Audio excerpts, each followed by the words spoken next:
Throughout the stories of humanity, our ancestors have admired the stars and other planets from a great distance. With the help of ASU's Interplanetary Initiative, we may be the next generation to close that distance. Today we're talking about Port of Mars, a role-playing game that tasks players with maintaining a colony on Mars.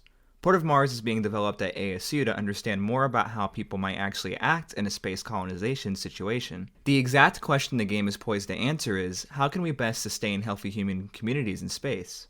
See, it's one thing to get people safely to Mars, but what then? Creating a functioning society will be the main goal.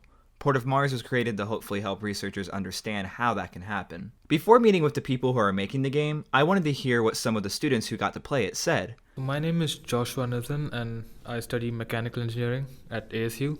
My initial thoughts were I kind of enjoyed it because I'm a fan of Dungeons and Dragons, and so the game closely follows the basic ideologies of Dungeons and Dragons, except it's in space, and that's something I really like.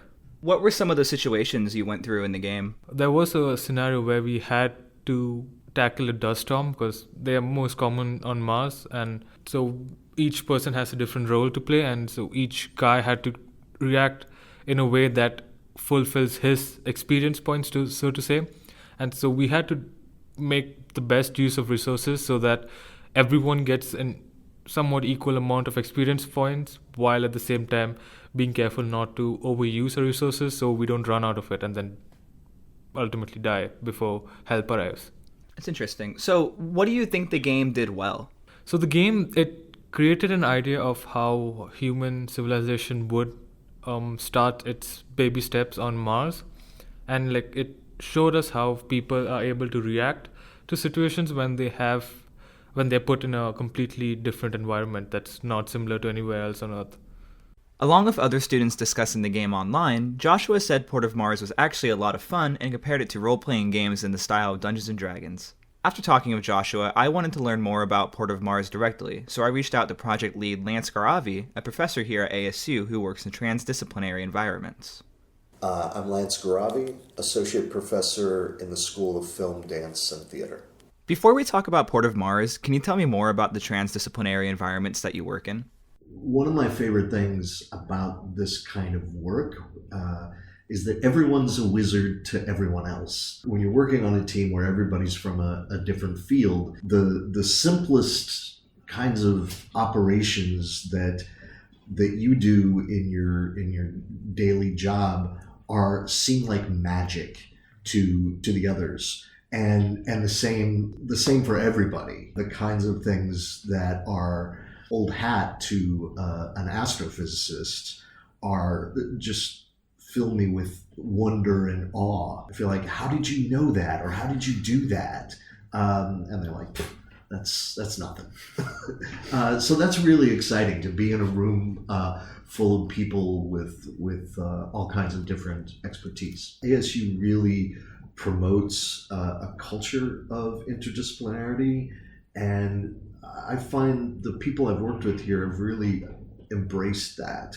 And we're all passionately curious. When this all began, why did you choose to use a game? The question that we were interested in pursuing in a broad sense was, how can we best sustain healthy human communities in space?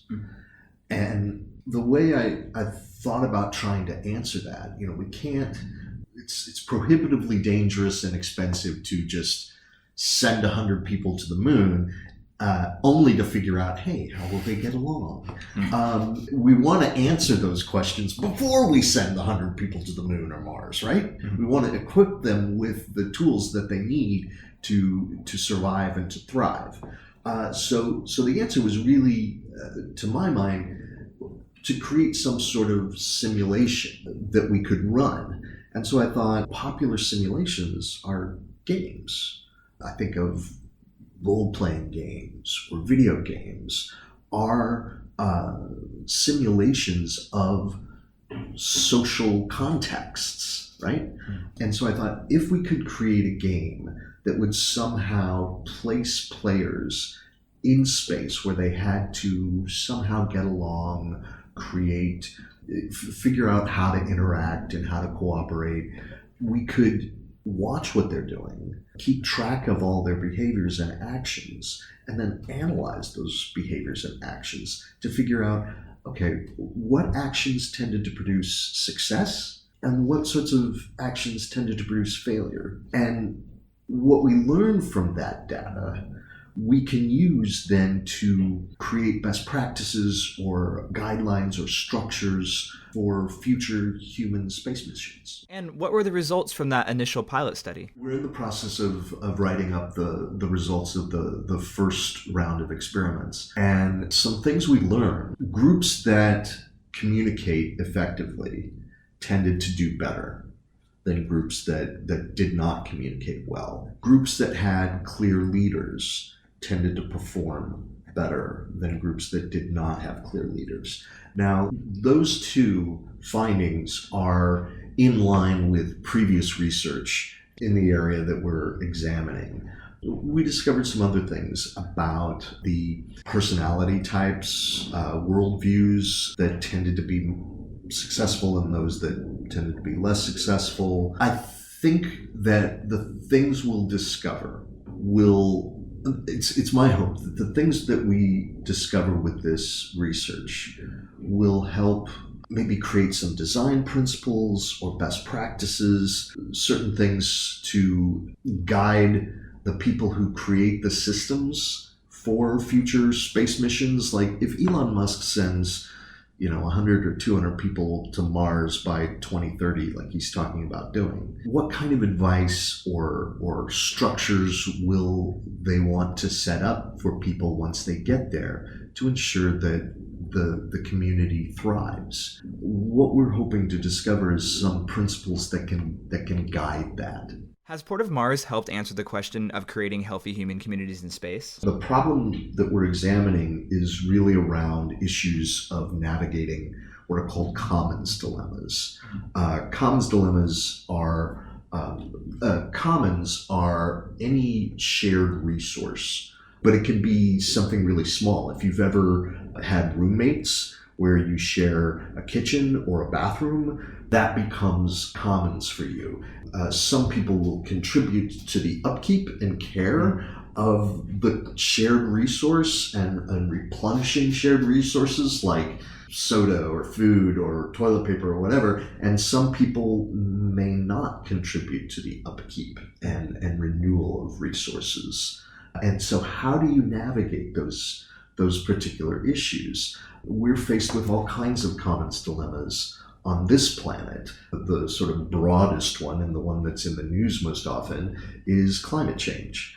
How do you navigate dilemmas where on the one hand people want to behave in a certain way because it's in their best interests, individuals, governments, corporations, but as a group, as a species, we want to avoid certain things happening that might harm our species, like the temperature increasing, right? It is a sort of classic commons dilemma. When we send people to the moon or Mars or to some deep space station, they're going to have to share almost everything. Their resources will be extremely limited. There's no resupplying will be extremely difficult and will take a very, very long time. And if resources run out on Mars, they can't just go to someplace else on Mars, for instance. Commons dilemmas, finding ways to effectively navigate those will be vital to the success of future human space communities. And that is specifically what Port of Mars is designed to investigate. I'm really proud of how the team worked together to create a game that was doing real science, but that was also fun. Port of Mars is still in its early stages, but there are plans to hold a Mars Madness event on the ASU campus early next year, where students will have the opportunity to play the game. The game is also being created in a digital version, and Gauravi says there are talks to make the analog game available in stores. And while it is a fun experience, it is at the same time contributing to our future in space. Whether or not humanity will thrive on other planets like Mars remains a mystery, but projects such as this one takes us one leap closer. For the State Press, I am Balin Overstolz-McNair.